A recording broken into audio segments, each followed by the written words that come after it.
اکبر۔ شیخ، آپ نے حضرت یوسف علیہ السلام کی بھی سٹوری اس کا تذکرہ کیا، تو اس میں ایک اور بڑی خوبصورت بات پتہ لگتی ہے کہ یوسف علیہ السلام کا جو رویہ تھا اپنے بھائیوں کے حوالے سے، کہ یوسف علیہ السلام نے بھی انہیں معاف کیا.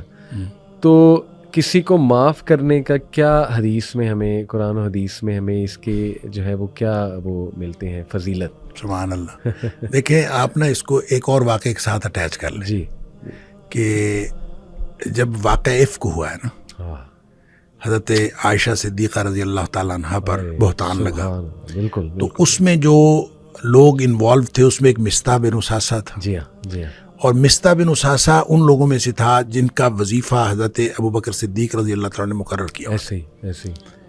اب حضرت ابوبکر صدیق رضی اللہ تعالیٰ نے طے کر لیا کہ جب اللہ تعالیٰ نے قرآن میں حضرت عائشہ کی برات نازل فرما دی، حضرت عائشہ رضی اللہ تعالیٰ عنہ کی، تو حضرت ابوبکر صدیق رضی اللہ تعالیٰ نے طے کر لیا کہ آئندہ میں مصطح کو وظیفہ نہیں دوں گا.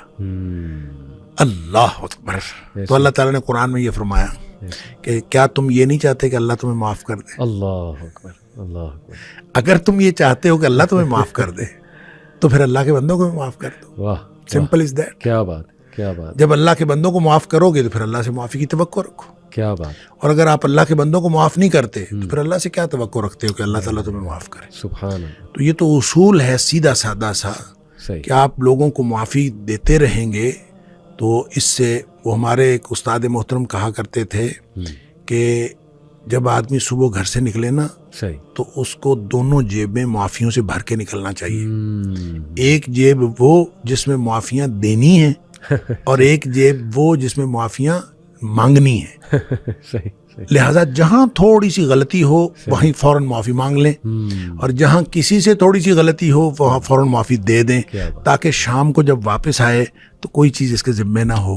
اور یہ اس طرح کا آدمی کو طریقہ کار بنانا پڑے گا.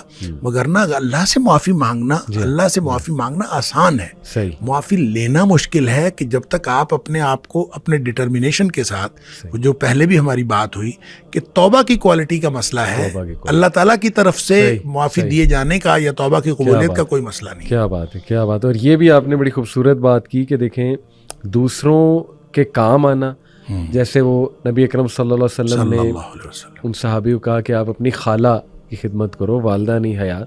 تو خدمت خلق، دوسروں کے کام آنا، وہ بھی ایک بڑا کوئک ذریعہ ہے میرا خیال اللہ رب العالمین کی خوشنودی. دیکھیں جب ہم کہتے ہیں نا ان الحسنات، قرآن کہتا ہے ان الحسنات یذہبن السیئات، کہ نیکیاں گناہوں کو مٹا دیتی ہیں. تو اس نیکیوں سے مراد یہ نہیں ہے کہ صرف نمازیں پڑھنا وہ مٹا دیتا ہے. آپ دیکھیں صلاۃ التوبہ پڑھیں، 2 رکعت توبہ کی نماز پڑھیں اور اللہ تعالیٰ سے معافی مانگیں، یہ بھی طریقہ ہے.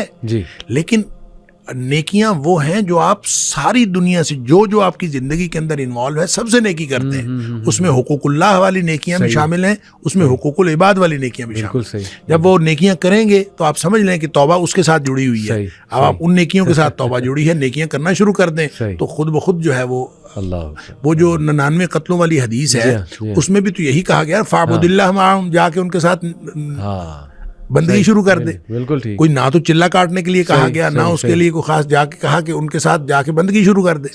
تو گویا اللہ کی بندگی میں حقوق اللہ بھی آتے ہیں، حقوق العباد بھی آتے ہیں. بالکل. تو جب وہ انسان وہ کرنا شروع کر دیتا ہے تو اس سے گناہ معاف ہوتے ہیں.